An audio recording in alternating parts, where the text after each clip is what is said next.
Well, Dijon Kesey is one of two high-profile deadly shooting cases involving the LA Sheriff's Department right now. The other, Andres Guardado, he was shot in the back in Gardena. NBC4 I-Team investigator Eric Leonard continues our team coverage now. And Eric, who oversees investigations into deputy shootings like these?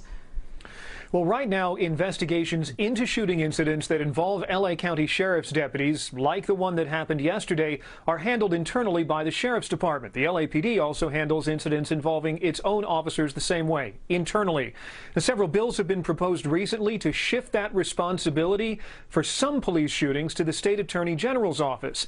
The idea is that the AG and the State Department of Justice would have a completely independent perspective, and then the findings would be less subject to questions about conflicts of interest. Something similar has been proposed in LA County, but it's still in the very preliminary stages. So as things stand today, virtually all police shootings and other serious uses of force by officers or deputies are investigated by the same department that employs those officers or deputies who use the force.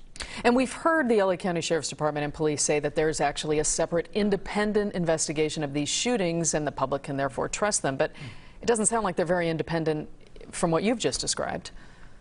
Well, it's true. There are second and third sets of eyes that look at these cases, but there are not really separate independent investigations. In LA County, the district attorney's office often sends a prosecutor to the scene of police shootings, and then later the DA's office makes a decision about whether or not the shooting was lawful under the law. But the DA doesn't usually send its own detectives out to independently interview witnesses or search for the evidence. So the review that it does relies on the findings of the police agency. In this case, it would be the LA County Sheriff's Department.